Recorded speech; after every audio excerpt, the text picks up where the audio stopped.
ये आया आप लोगों का 1854 में।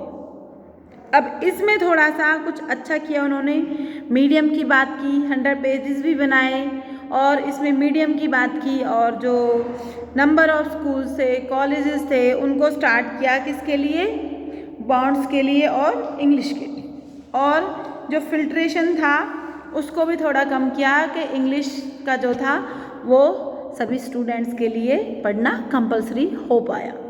वरना फिल्ट्रेशन से क्या होता था, जो हायर सोसाइटीज़ थी, है ना बेटे, हायर क्लास ऑफ सोसाइटी थी, उनको ही सिर्फ पढ़ने के लिए कहा जाता था। बाकी जो जैसे अभी आपके पास हम जो हैं सारे हायर सोसाइटी से बिलोंग रखने वाले होंगे, मिडिल क्लास भी होंगे और कुछ लोअर क्लासेस भी होंगे। तो उस टाइम में क्या था, मिडिल और लोअर क्लासेस जो इंग्लिश लिटरेचर था, इंग्लिश थे, उनकी एजुकेशन या उनके कॉलेजेस थे, उनमें एजुकेशन नहीं ले सकते थे।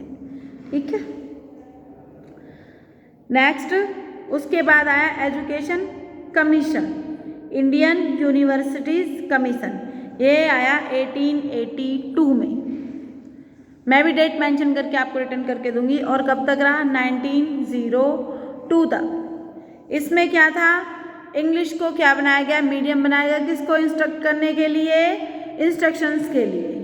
इसमें क्या था बेटा आपका, teaching of English, queen of language, position before independence, ये सारा क्या हो गया, इंग्लिश पर। अगर आप लिटरेचर पढ़ रहे हो तो इंग्लिश में पढ़ रहे हो, आप इंस्ट्रक्शंस ले रहे हो तो इंग्लिश में ले रहे हो, कॉन्स्टिट्यूशन पढ़ रहे हो तो इंग्लिश में पढ़ रहे हो, ये सारा था।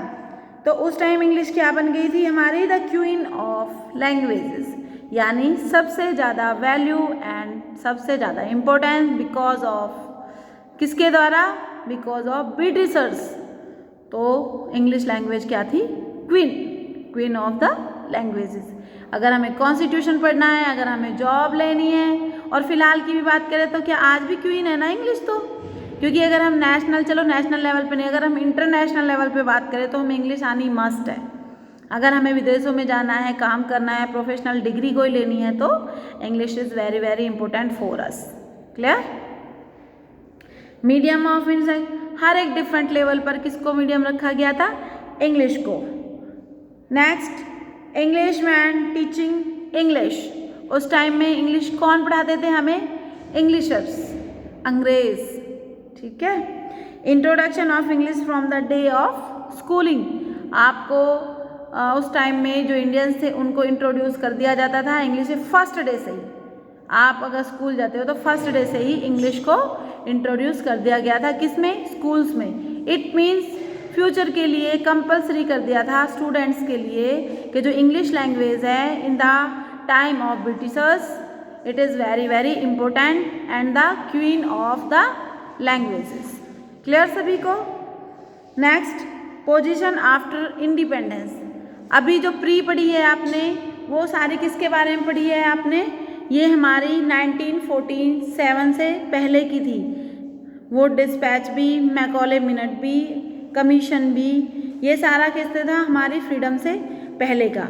लेकिन अब हम हिस्ट्री किसकी बताते हैं, आफ्टर फ्रीडम, यानी 1947 के बाद। इसमें क्या था, जब ब्रिटिशर्स चले गए थे इंडिया को छोड़ के, लेकिन फिर भी जो उनके जैसे कोई बुक्स थी, उनका लिटरेचर था, हमारे इंडिया में जो रह गया था वो किस में था, इंग्लिश लैंग्वेज में था। और क्योंकि हमारे इंडियंस उस टाइम तक इंग्लिश को जान गए थे, समझ भी गए थे कि this language is very very useful and आने वाली जो हमारी जनरेशन है उसके लिए भी इम्पोर्टेंट होने वाली है, इसलिए उन्होंने जो इंग्लिश लैंग्वेज थी उसका बहिष्कार नहीं किया, उसको नहीं निकाला कि this language is origin from Britishers, but इसको इम्पोर्टेंस दी। और इसको जो इंटरनेशनल वर्क्स थे वो हमारे आज की जो कंडीशन है इंग्लिश की, उसमें आप देख ही सकते हो what is the role and what is the importance of English language, है ना।